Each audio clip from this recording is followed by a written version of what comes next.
వారి ద్వారా ఏర్పాటు చేయబడినటువంటి ఈ క్రిస్మస్ ప్రోగ్రామ్. మరి సంఘం తరపున, నా కుటుంబం తరపున అందరికీ హ్యాపీ క్రిస్మస్. దేవుని సన్నిధిలో చేరి ఉన్నటువంటి మనము ఈ స్విచ్ ద్వారా ఏర్పాటు చేయబడినటువంటి ఈ క్రీస్తు జన్మదిన శుభ సందర్భంలో ఆయన జననమును జ్ఞాపకం చేసుకుంటూ దేవుని వాక్యాన్ని మనం ధ్యానం చేయబోతున్నాం. నేటి ధ్యానము మత్తయి సువార్త 1వ అధ్యాయము 18 నుండి 25 వచనాల భాగము మనం చదువుకున్నాం. మరి మొదలు పెడితే చాలా దూరం వెళ్తుంది కాబట్టి నేను అన్నిటి గురించి మాట్లాడకుండా నేను ఇక్కడ ఉన్న వారందరినీ చూచి అందరూ సేవలో ఉన్నవారు, సేవకుల భార్యలు, సేవకుల కుటుంబాలు, సంఘ నాయకులు, వారి కుటుంబాలు, మరి మంచి క్రైస్తవ అనుభవం కలిగిన వారు అని ఎరిగి మూల పాఠాల జోలు వెళ్లకుండా ఒక అనుభవం నేర్చుకోవటానికి నేను ఒక చిన్న తలంపు మీ ముందు పెడతాను. నేను వివరించను, విషయం మాత్రమే చెబుతాను. ఈ రాత్రి ఎలా ఉందో టేస్ట్ చేసి ఇంటికి వెళ్ళాక దాన్ని మననం చేసుకుంటూ మీరు ఒకసారి దానిలో నిలిచి ఉండటానికి ప్రయత్నం చేయాలని నేను కోరుకుంటూ ఉన్నాను. ఒక చిన్న ఆలోచన మీ ముందుకు తీసుకొని రావాలని నేను ఆశిస్తూ ఉన్నాను. 24-25 నేను చదువుతాను. యేసేపు నిద్ర మేలుకొని ప్రభుదూత తనకు ఆజ్ఞాపించిన ప్రకారం చేసి తన భార్యను చేర్చుకొని ఆమె కుమారుని కన్ను వరకు ఆమెను ఎరుగకుండెను. అతడు ఆ కుమారునికి యేసు అని పేరు పెట్టాను. ఈ క్రిస్మస్ దినాల్లో మనం అనేకమైనటువంటి సందేశాలు వింటూ ఉన్నాం. మన సంఘ కాపుల ద్వారా, ఇలాంటి ప్రత్యేక కార్యక్రమాల ద్వారా, టీవీలో వర్తమానాల ద్వారా మనం అనేక రకాలైనటువంటి క్రిస్మస్ సందేశాలు మనం వింటూ ఉన్నాం. ఇప్పుడు నేనేది మాట్లాడినా, మరేపు గురించి మాట్లాడినా, యేసేపు గురించి మాట్లాడినా, దూతల గురించి మాట్లాడినా, తార గురించి మాట్లాడినా, హేరోదు గురించి మాట్లాడినా అవన్నీ ఆల్రెడీ మీరు వినేసినటువంటి విషయాలు. కాబట్టి నేను ఇప్పుడు మాట్లాడటం మొదలుపెడితే మా కుటుంబం నుంచి వింటానే ఉన్నాం ఈ సంగతులు అని మనకు అనిపిస్తూ ఉంటాయి. అందుచేత ఈ రాత్రి ఒక కొత్త ఆలోచన మేము పెట్టి దానిలో మిమ్మల్ని ప్రోత్సహించి నేను మిమ్మల్ని వదిలేస్తాను. దాన్ని మీరు ఒకసారి ఆలోచన చేసి అది మీకు అంగీకార యోగ్యమైతే అంగీకరించండి, అంగీకరించిన దాన్ని అభ్యాసం చేయండి. అభ్యాసం చేస్తే ఏమవుతుందంటే అది ఒక అనుభవంగా మనకు మారుతుంది. ఇక్కడ మనం చదువుకున్నటువంటి 24-25 వచనాలు మనం చూస్తే యేసేపు చేసినటువంటి ఒక పని మనకు కనపడుతుంది. ఒకవేళ ఇక్కడ ఉన్నటువంటి మీరు అనుకోవచ్చు, ఈ వాక్యాల ద్వారా నేను యేసేపు మరియల మధ్య ఉన్నటువంటి శరీర సంబంధమైనటువంటి ఆ రిలేషన్షిప్ గురించి మాట్లాడతానేమో అని. నేను అసలు వారిరువురి మధ్య శారీరకంగా ఉన్నటువంటి ఆ రిలేషన్ గురించి నేను అసలు మాట్లాడదలుచుకోలేదు. లేదా వారి మధ్య ఉన్నటువంటి వివాహ సంబంధమైనటువంటి జీవితం గురించి మాట్లాడతాను అనుకుంటున్నారేమో. నేను దాని గురించి కూడా నేను మాట్లాడాలని ఆశించట్లేదు. రాత్రి ఈ మాటల నుండి ఒక ప్రత్యేకమైనటువంటి ఆలోచన, నేను నేర్చుకున్నటువంటి ఆలోచన, నేను ఏదైతే అనుభవించానో దానిని మీతో పంచుకొని నా సమయాన్ని ముగించాలని ఆశిస్తూ ఉన్నా. యేసేపు చేసిన పని ఏమిటి అనంటే, ఒకటి, యేసేపు మరియను చేర్చుకున్నాడు. ఎలాంటి పరిస్థితుల్లో మరియను చేర్చుకున్నాడో మనందరికీ బాగా తెలుసు. చాలా ఆందోళనకరమైన పరిస్థితి, ఏమి చేయాలో తోచనటువంటి పరిస్థితి. అటువంటి నిస్సహాయ స్థితిలో ఉన్నటువంటి యేసేపు మరియను చేర్చుకోగలిగాడు. దానికి కారణం ఏమిటి అనంటే, దేవుని దూత ప్రత్యక్షమై, దేవుని దూత ఏ మాట మాట్లాడినా అది దేవుని మాట, తన సొంతంగా పలికే మాట కాదు. దేవుని సేవకుడు ఏ మాట మాట్లాడినా అది దేవుని మాటగానే మనం పరిగణలోనికి తీసుకోవాలి. ఎప్పుడైతే దేవుని మాట లేక దేవుని ఆలోచన యేసేపుకు తెలియచేయబడిందో వెంటనే మరియను చేర్చుకున్నాడు. వదిలేయాలి అనుకున్నటువంటి మరియను యేసేపు చేర్చుకున్నాడు. రెండవ పని ఏం చేశాడు అనంటే, తెలియచేయబడినటువంటి ఆ వర్తమానానికి అనుగుణంగా కుమారుడు జన్మించే వరకు యేసేపు మరియను ఎరుగకుండెను. సో యేసేపు చేసిన పనులు ఈ రెండు. ఒకటి, మరియను చేర్చుకున్నాడు. రెండవది, ఆమెను కుమారుడు పుట్టే వరకు కూడా ఎరుగుకుండెను. యేసేపుకి రైట్ ఉంది, యేసేపుకి హక్కు ఉంది. దేనికి సంబంధించి? ఆల్రెడీ మరియ తనకు ప్రధానం చేయబడింది. పోనీ మరియ ఒక చోట, యేసేపు ఒక చోట ఉంటే ఓకే అనుకోవచ్చు. కానీ ఇప్పుడు ఇరువురు కూడా కలిసి ఉన్నారు. కలిసి ఉన్న సమయంలో మరియతో వివాహ సంబంధమైనటువంటి ఆ సంబంధాన్ని యేసేపు ఎంతైనా కలిగి ఉండొచ్చు. కానీ యేసేపు చేసిన పని ఏమిటి అనంటే మరియను ఎరుగుకుండా ఉన్నాడు. ఈ రాత్రి నేను మీ ముందుకు తీసుకొస్తున్నటువంటి ఆలోచన ఏమిటి అనంటే, ఆలోచన చెప్పడానికి ముందు అసలు దేవుని ఆలోచన ఏంటి అనేది మీతో మాట్లాడి ఈ ఆలోచన, నా ఆలోచన మీతో పంచుకుంటాను. క్రిస్మస్ విషయంలో దేవుని ఆలోచన ఏమిటి అనంటే, లూకా సువార్త 1వ అధ్యాయము 35వ వచనంలో మనం చూస్తాము. ప్రభువు గబ్రియేలు దూత ద్వారా మరియతో చెప్పిస్తూ ఉన్నారు. ఏమని అనంటే, పుట్టబోయే శిశువు పరిశుద్ధుడై దేవుని కుమారుడు అనబడును. క్రిస్మస్ లోని సందర్భాన్ని, సంఘటనను నేను జ్ఞాపకం చేస్తూ ఉన్నాను. మరియ గర్భములో నుండి పుట్టబోయేటువంటి ఆ శిశువు ఎలాంటి వాడిగా పరిగణించబడుతున్నాడు అనంటే పరిశుద్ధుడుగాను, అట్ ద సేమ్ టైం దేవుని కుమారుడుగా పరిగణించబడుతూ ఉన్నాడు. రెండవది, ఆయన అలా పరిగణించబడాలి అనంటే ఏం జరగాలి? మత్తయి సువార్త 1వ అధ్యాయం 20వ వచనం ప్రకారం మనం ఆలోచించినప్పుడు, ఆ కుమారుడు జన్మం అనేది పరిశుద్ధాత్మ శక్తి ద్వారా జరగాలి. నా మాటలు మీకు అర్థమవుతున్నాయి అనుకుంటున్నాను. క్రిస్మస్ గురించి దేవుని ఆలోచన విధానం ఏమిటి అనంటే, తాను పంపిస్తున్నటువంటి కుమారుడు మరియ గర్భము ద్వారా ఈ భూమి మీద ఉద్భవించేటువంటి తన కుమారుడు పరిశుద్ధుడని పిలువబడాలి. తర్వాత చెప్తాను ఎందుకు పరిశుద్ధత అనేది. రెండవది, ఆయన పరిశుద్ధుడని పిలువబడటమే కాదు, ఆయన దైవ కుమారుడు, దేవుని కుమారుడని కూడా పిలువబడాలి.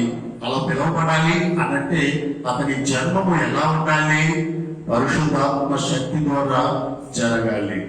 ఒకవేళ భూ సంబంధమైనటువంటి మానవ నైజంతో కూడిన సంసార సంబంధమైనటువంటి ఆ కలయిక లేక కూడిక జరిగితే ఏమవుతుంది అనంటే దేవుని ఆలోచన వ్యర్థమైపోతుంది. దేవుడు తలంచినటువంటి ఆ ఆలోచన లేకపోతే ఆ తలంపు లేకపోతే ఆ నిర్ణయము అన్నది యేసేపు వలన వ్యర్థమైపోతూ ఉంది. అది దేవుని ఆలోచన. కానీ ఇక్కడ నా ఆలోచన ఈ రాత్రి మనం నేర్చుకోవడానికి ఏమిటి అనంటే, యేసేపు మరియను చేర్చుకొని ఆమెను ఎరుగుకుండెను అనంటే దాని అర్థం ఏమిటి అనంటే, ఆధ్యాత్మిక కోణంలో మనం కూడా అట్టి అనుభవాన్ని కలిగి ఉండటానికి నేను నేర్చుకున్న విషయం ఏమిటి అనంటే, దేవుని ఆలోచనకు విధేయతతో కూడిన సహకారం అందించుట.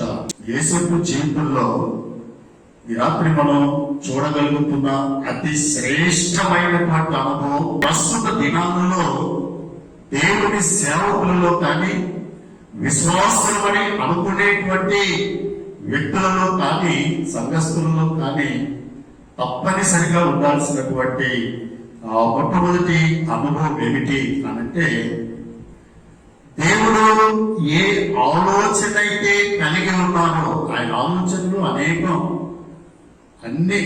విషయాలు, సంఘం గురించి ఆయన ఒక ఆలోచన కలిగి ఉన్నారు, మనుషుల గురించి ఆయన ఒక ఆలోచన కలిగి ఉన్నారు, విశ్వాసాల గురించి ఆయన ఒక ఆలోచన కలిగి ఉన్నారు, నాయకుల గురించి ఒక ఆలోచన కలిగి ఉన్నారు, సేవకుల గురించి ఒక ఆలోచన కలిగి ఉన్నారు, రాకడ గురించి ఒక ఆలోచన. ఇలాగా అనేక విషయాల్లో ఆయన అనేక రకమైనటువంటి ఆలోచనలు కలిగి ఉన్నారు. అయితే ఆయన ఏం కోరుకుంటున్నారు అంటే, ఆయన ఆలోచనలకి విధేయతతో కూడినటువంటి సహకారం ఆయన కోరుకుంటున్నారు. ఎవరు నుండి? దేవుడు ఎందుకు మన యొక్క సహకారం ఆయన కోరుకుంటున్నారు అనంటే, తన మనస్సులో ఏ ఆలోచనతో, ఆ ఆలోచన మన ద్వారా నెరవేర్చుకోవాలని జ్ఞాపకం చేస్తాను. సమస్తము చేయడానికి దేవుడు సర్వశక్తిమంతుడు, సామర్థ్యం కలిగిన వాడు. మరి దగ్గరికి పంపించినట్లుగా గబ్రియేలు నువ్వు ఒకసారి ఆకాశంలో నిలబడు అని అంటే ఒక 10 seconds గాబ్రియేలు కనుక ఆకాశంలో కనపడితే దేవదూత ఎంత నిజమో దేవుడు అంతే నిజం. కాబట్టి మనం దేవుడి మాటలను నిర్లక్ష్యం చేయకూడదని అనేక మంది దేవుడి యొక్క విశ్వాసం ఉంచడానికి అవకాశం ఉంది. కానీ దేవుడి ఆలోచన ఏమిటి అని అంటే మన ద్వారా తన ఆలోచనలు, తన యొక్క తలంపులు నెరవేర్చుకోవాలనేటువంటి ఆశ. అందుకు ఎవరు కావాలి? యేసేపు లాంటి వాళ్ళు కావాలి.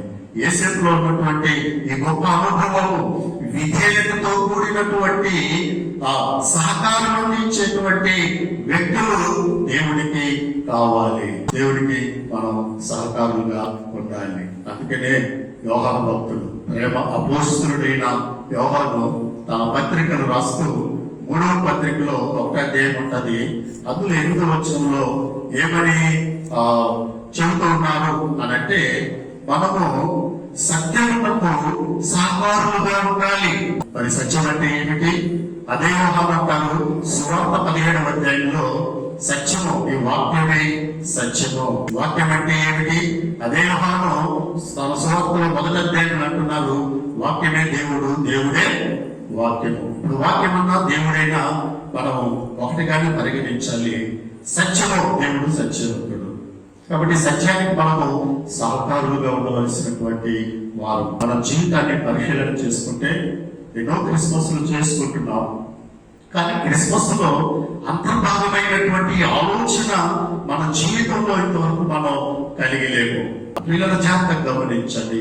ఈ రాత్రి పరిశుద్ధాత్మ దేవుడి ఉపదేశం మనం జ్ఞాపకం చేసుకుంటున్నప్పుడు ఆయన మన నుండి ఆశిస్తుంది ఏమిటి అని అంటే విధేయతతో కూడిన. విధేయత అంటే ఏంటి? అసలు యేసేపు లాగా యేసేపు జీవితాన్ని మీకు జ్ఞాపకం చేస్తాను.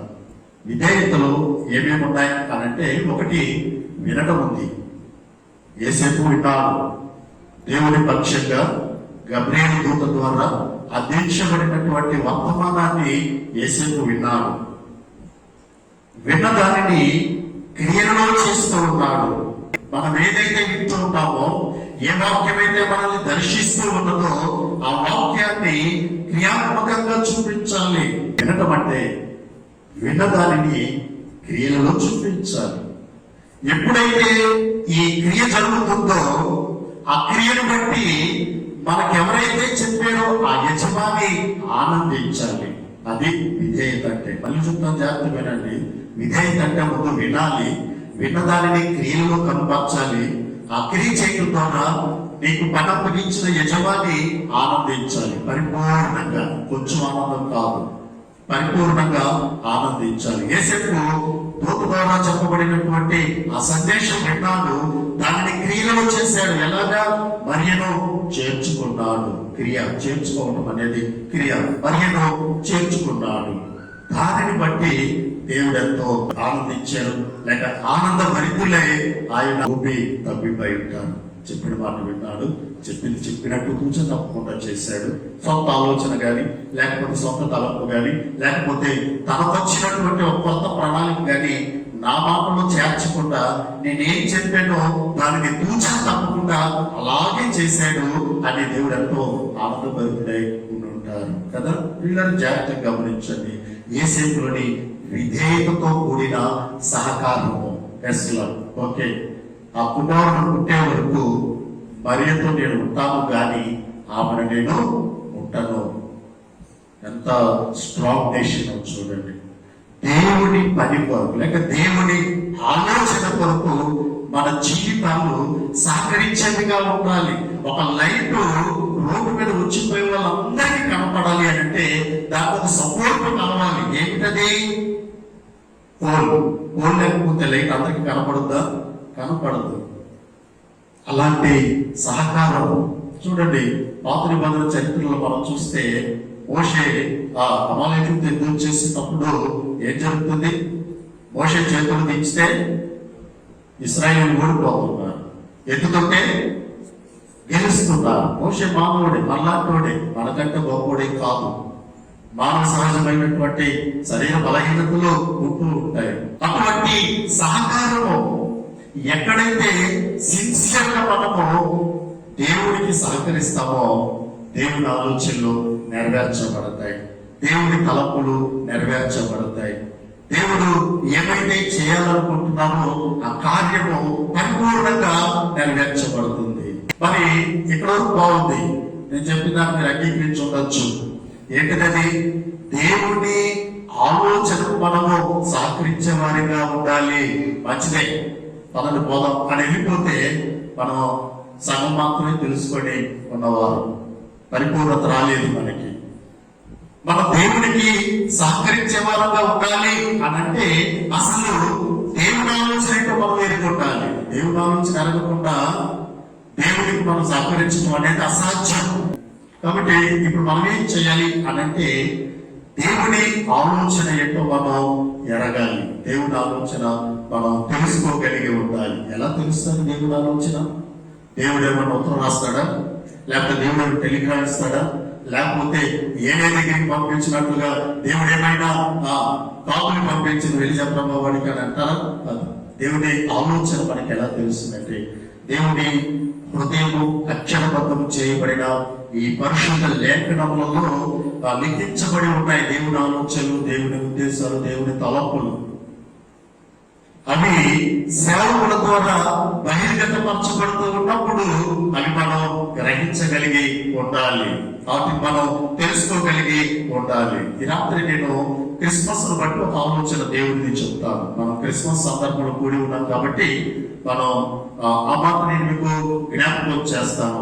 దేవుడి ఆలోచన ఏంటి అసలు అని అంటే పౌలు గారు తిమోతికి రాస్తూ తిమోతికి చెప్తున్నారు, అరే బాబు నాయన, ఇదిగా దేవుడి ఆలోచన, కాబట్టి దాని కొరకు నువ్వు ప్రయాసపడాలి. ఏంటి దేవుని ఆలోచన? 2వ అధ్యాయం 4వ వచనంలో చాలా స్పష్టంగా రాయబడింది దేవుని ఆలోచన. అది ఎవరి గురించి అనంటే మనుషులందరి గురించి. ఎందుకు మనుషులందరి గురించి రాయబడింది? యేసు ప్రభు యొక్క జననము మనం ధ్యానించినప్పుడు ఆ మాట మనకి అర్థమవుతుంది. అక్కడ ఏం రాయబడిందంటే మనుషులందరూ రక్షించబడాలి అనేది దేవుని ఆలోచన. దేవుని ఆలోచన మనుషులందరూ రక్షించబడాలి. ఒక మనిషి రక్షించబడాలంటే ఏం కావాలి? నేను 3 సంగతులు మీకు జ్ఞాపకం చేస్తాను. ఒక మనిషి రక్షించబడాలి అనంటే ఒకటి, రక్షకుడు కావాలి. సలహాదారుడు కాదు, లేకపోతే ముచ్చట్లాడేవాడు కాదు, రచనా శైలిలో ప్రసంగాలు చేసేవాడు కాదు. కావలసింది ఎవరు కావాలి అనంటే ఒక వ్యక్తి రక్షించబడాలంటే, ఒక మనిషి రక్షించబడాలి అనంటే ఆ మనిషికి రక్షకుడు అవసరం. అందుకనే గబ్రియేలు దూత లూకాసు 2వ అధ్యాయం 11వ వచనంలో ఏమని చెప్పారు అనంటే, దావీదు పట్టణం నందు నేను రక్షకుడు మీ కొరకు పుట్టి ఉన్నాడు. పుట్టారు రక్షకుడు. మనుషులందరూ రక్షించబడాలంటే రక్షకుడు అవసరం. కాబట్టి తాను రక్షకునిగా ఈ లోకంలో ఆయన జన్మించి ఉన్నారు. సో కాబట్టి రక్షకుని అవసరత తీరింది. మనిషి రక్షించబడాలంటే ఇంకా ఏం కావాలి? ఆ మనిషికి రక్షణ కలుగ చేసేటువంటి మాటలు కావాలి. కొర్నేలి దగ్గర మనం ఈ మాటలు చూస్తాము. ఏ మాటల చేత మీరు రక్షణ పొందుతారో ఆ మాటలు అతను మీకు తెలియచేయను. కొర్నేలికి తెలియపరచబడిన వర్తమానం. పేతురు పిలుచుకో, అతను వస్తాడు, అతను వచ్చి ఈ మాటలు చెబుతాడు. ఏ మాటలు? ఏ మాటలైతే మిమ్మల్ని రక్షణలోనికి నడిపిస్తాయో ఆ మాటలు అతను మీకు తెలియచేస్తాడు. సో ఒక మనిషి రక్షించబడాలి అనంటే ఆ మనిషికి రక్షణకరమైన మాటలు కావాలి. ముచ్చట్లో, లేకపోతే పేపర్లో వేసిన వార్తలో, లేకపోతే టీవీలో చూసిన కబుర్లో ఒక మనిషిని రక్షించలేవు. మనిషిని రక్షించడానికి ఉపయోగపడే రక్షణకరమైన మాటలు ఏమిటి అనంటే ఇంటికి వెళ్ళి చదువుకోండి. కొరింథీ 1:15 వచనంలో దేవుని వాక్యం చెప్తుంది, సువార్త వలన ఒక వ్యక్తి రక్షించబడతాడు. సువార్త ఎవరి గురించి? రక్షకునిగా పుట్టిన వారి గురించి చెప్పేది సువార్త. నా గురించి, నీ గురించి డబ్బాలు కొట్టుకొని చెప్పేది సువార్త కాదు. రక్షకుడుగా జన్మించిన ఆయనను గురించి చెప్పేది సువార్త. ఆ సువార్త ద్వారానే మనిషి రక్షించబడతాడు. మూడవది, మనిషి రక్షించబడటానికి ఏం కావాలి అనంటే నేను రక్షించబడాలనేటువంటి ఆశ ఉండాలి. అపోస్తలుల కార్యం 16వ అధ్యాయం మనం చూస్తాం. పౌలుని అడుగుతున్నాడు చెరసాలాధిపతి, అయ్యలారా నేను రక్షణ పొందడానికి ఏం చేయాలి? ఒక ఆశ ఉండాలి. నేను రక్షణ పొందాలనేటువంటి ఆశ ఉండాలి. అప్పుడే మనిషి రక్షించబడతాడు. ఓకే, సెకండ్ పాయింట్ లో మిమ్మల్ని తీసుకువెళ్తున్నాను. దేవుని ఆలోచన అందరూ రక్షించబడాలి. అందుకు ఆయన రక్షకుడుగా వచ్చాడు. తన జన్మ సువార్తను, తన జనన, శ్రమల, మరణ, పునరుత్థానాన్ని సువార్తగా చేసి సువార్తను సిద్ధపరిచాడు. అనేక మంది హృదయాల్లో ఆశ కలుగుతూ ఉంది. మంచిది. అయితే ఇక్కడ రక్షకుడుగా పుట్టిన వారి జన్మాన్ని ఆచరిస్తున్నటువంటి మనము అందరూ రక్షించబడాలి అనేటువంటి దేవుడి ఆలోచనకు ఏ విధంగా సహకరించగలం? ఏమండి, నేను చెప్పబోతున్న పాయింట్ ఏమిటంటే మనుషులందరూ రక్షించబడాలి. అయితే మనం ఎలా సహకరించగలం? యేసేపులాగా దేవుడి ఆలోచనకి మనం ఎలా సహకరించగలం అనంటే మూడే మాటలు చెప్తాను, జాగ్రత్తగా వినండి. ఒకటి, సువార్తికుల్ని పంపించాలి. ఎవరు పంపించాలి? సంఘం పంపించాలి. సంఘము మనుషులు రక్షించబడటానికి, సువార్త ప్రకటించడానికి సువార్తికుల్ని పంపించాలి. అపోస్తలుల కార్యం 13లో చూస్తాం. మీరు ఇంటికి వెళ్ళి చదువుకోండి. ఏది నేను చెప్పినా మీరు ఇంటికి వెళ్ళి హోంవర్క్ లాగా చదవండి, చూడండి. కానీ సంఘం ఫెయిల్ అయ్యింది. సువార్తికుల్ని పంపించడంలో సంఘం ఫెయిల్ అయ్యి క్రిస్మస్ చేసుకోవడంలో చాలా ఘనంగా తయారైంది. ఆయన జన్మదినాన్ని చాలా గ్రాండ్ గా చేస్తున్నాం, కానీ ఆయన ఆలోచనకు సహకరించే ఆ విషయంలో చాలా వెనుకబడి ఉన్నాం. దేవుడు ఊరుకుంటాడా? ఊరుకోరు. అందుకని దేవుడు ఏం చేశారంటే సిఫ్ లాంటి, ఐఎం, ఎఫ్ఎంబిబి, ఈహెచ్సి, బివైఎం ఇలాంటి మిషన్స్ దేవుడు లేవనెత్తారు. ఎందుకంటే ఆత్మలు ఆయనకు కావాలి, దర్శనం ఆయనది, పని ఆయనది. ఆయన చూస్తూ చేతులు కట్టుకొని నాకులాగా ఉండే దేవుడు కాదు. అందుకనే మిషన్స్ అయినా లేవనెత్తాడు. ఈ దినమైనా మన నేత్రాలు తెరవబడాలని ఆశిస్తున్నాను. రక్షకుడిగా జన్మించినటువంటి యేసుక్రీస్తు ప్రభు యొక్క జననాన్ని చేసుకుంటున్నటువంటి మనము ఆ రక్షణ సందేశాన్ని తెలియజేయడానికి స్వార్థికులు మనము పంపించవలసినటువంటి వారమై ఉన్నాం. సంఘ నాయకులు, మన బాప్టిస్టు సంఘాల్లో మరి నాయకుల పరిపాలన కనుక వారు ఈ నిర్ణయం చేయవలసినటువంటి వారై ఉన్నారు. దాని కొరకు ఏం పెట్టుబడి పెట్టక్కర్లేదు. కుటుంబాలు ఏ రీతిగా ఆదాయంలో దశమభాగం తీస్తాయి, సంఘానికి ఇస్తారో సంఘం కూడా తనకు వచ్చిన నెల ఆదాయంలో దశమభాగం తీసి దానిని సువార్త పనికి వాడడం బహుశ్రేష్టమైన దీవెన సంఘానికి అని నేను జ్ఞాపకం చేస్తున్నాను. సువార్థికులను పంపించాలి. ఓకే, చాలా మంది ఏం చేస్తామంటే పంపించారు కాబట్టి నాకేం బాధ లేదని అనుకుంటూ ఉంటాం. కానీ రెండవ పని చెప్తూ ఉన్నాను.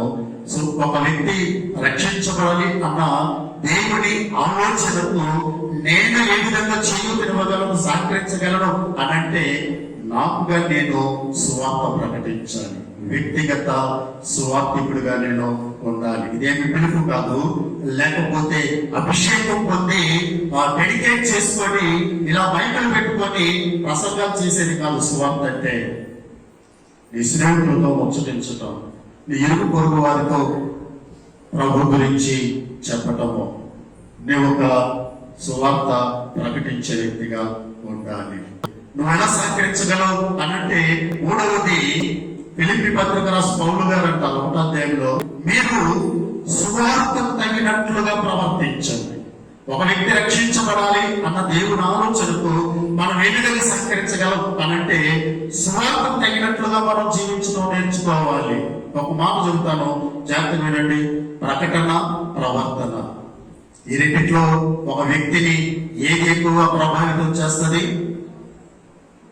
ప్రకటన, ప్రవర్తన. సువార్త ప్రకటన, సువార్త ప్రవర్తన. ఏది మనిషిని ప్రభావితం చేస్తుంది? ప్రవర్తన. ప్రకటిస్తే ఓ 10 నిమిషాలు నీ నోరు మాట్లాడుతుందేమో, ప్రవర్తిస్తే 24 గంటలు నీ జీవితం మాట్లాడుతూనే ఉంటుంది. ఒక రోజు సేవకుడు నాలాగేళ్ళ సంఘంలో పనిచేస్తూ 15 సంవత్సరాలు సేవ చేసి ఎంతో గొప్ప వాక్యాలు చెప్పాడంట. ఎవడు మనసు పొందల. ఒకరోజు ఉన్నటువంటి ఒక ఆదివారం ఒక ఫ్యామిలీ లేచి నిలబడి అయ్యగా మీరు సాక్షి చెబుతా ఉన్నారంట. సాక్షి ఎవరు చెబుతారు? రక్షణ కలిగిన వాళ్ళే కదా. సరే, అయ్యగారు మొక్క వెలిగిపోయిందంటమ్మా, ఇంత కాలానికి ఒకడు దొరికాడు రా అని వాళ్ళు బయట ముందుకు వచ్చి సాక్ష్యం చెప్పడం మొదలు పెట్టారు. ఏమని? మేము బలహీనంగా ఉన్న సమయంలో పాస్టర్ గారు మమ్మల్ని ప్రేమించి రోజు మాకు క్యారేజ్ ఇచ్చి రోజు మమ్మల్ని ఆదరిస్తూ మమ్మల్ని ఎంతగానో బలపరిచారు. పాస్టర్ గారి ఆ ప్రేమే ఇంత గొప్పదైతే ఆమెలో ఉన్న చేసేది ఇంకెంత గొప్ప ప్రేమ. కాబట్టి ఆ యేసు మాకు కావాలి. ఈరోజు ఆయనని అంగీకరిస్తున్నాం. దేని ద్వారా వాళ్ళు ప్రభావితం చేయబడ్డారు? 15 సంవత్సరాలు చేసిన ప్రకటన కాదు, కొద్దిసేపు చూపించినటువంటి ప్రవర్తన. సో నీవు మనుషులందరూ రక్షించబడాలనే ఉద్దేశంతో రక్షకుడుగా జన్మించిన యేసుక్రీస్తు ప్రభు యొక్క ఆలోచనకి ఏ విధంగా సహకరించగలవంటే సువార్త ప్రవర్తన కలిగి ఉంది. సువార్తలు ఏముంది? గుర్తు చుచ్చుకొని నడుస్తాం. దేవుడు ప్రేమ కలిగిన వాడు, ప్రేమ ప్రవర్తన లేదు. దేవుడు క్షమించేవాడు, ఒకరినొకరు క్షమించుకునే గుణం లేదు. దేవుడు త్యాగమయుడు, తనదంతా వదిలేస్తాడు ఇతరుల కొరకు. మా దగ్గర ఏమిటి? ఇంకా కావాలంటే ఇంకా కావాలి. జాగ్రత్త. మనం సువార్త ప్రవర్తన మనల్ని ప్రభు ఆలోచనకు సహకరించేటట్లుగా చేస్తాం. మనుషులందరూ రక్షించబడాలనేది దేవుడి ఆలోచనకు యేసేపు వలె విధేయతతో కూడిన సహకారం అందించేటువంటి వ్యక్తులుగా మనం ఉండాలి. ఎలా చేయగలం? చాలా స్పష్టంగా చెప్పబడింది. దేవుడు తన ముందు కర్తవ్యాన్ని ఆయన నెరవేర్చాడు. రక్షకుడుగా ఈ లోకానికి వచ్చాడు, అన్ని వదిలేసి తన జీవిత చరిత్రను ఒక స్వార్థగా నిలబెట్టాడు చెప్పడానికి. చాలా మందిలో ఆశను రేపుతూ ఉన్నాడు, నేను రక్షించబడాలి అని. మరి మన వంతు బాధ్యత, మన వంతు కర్తవ్యం ఏమిటంటే మనము సువార్తకు వెళ్ళి పంపించాలి, సువార్త ప్రకటించాలి, సువార్తకు తగినట్లుగా ప్రవర్తించాలి. అప్పుడే ఈ క్రిస్మస్కి అర్థము, పరమార్థము, నీకు ప్రయోజనము, పరలోకం నుండి దీవెన నీకు కలుగుతాయని సేవకుడిగా నేను జ్ఞాపకం చేస్తూ నా వాక్యాన్ని ముగిస్తున్నాను.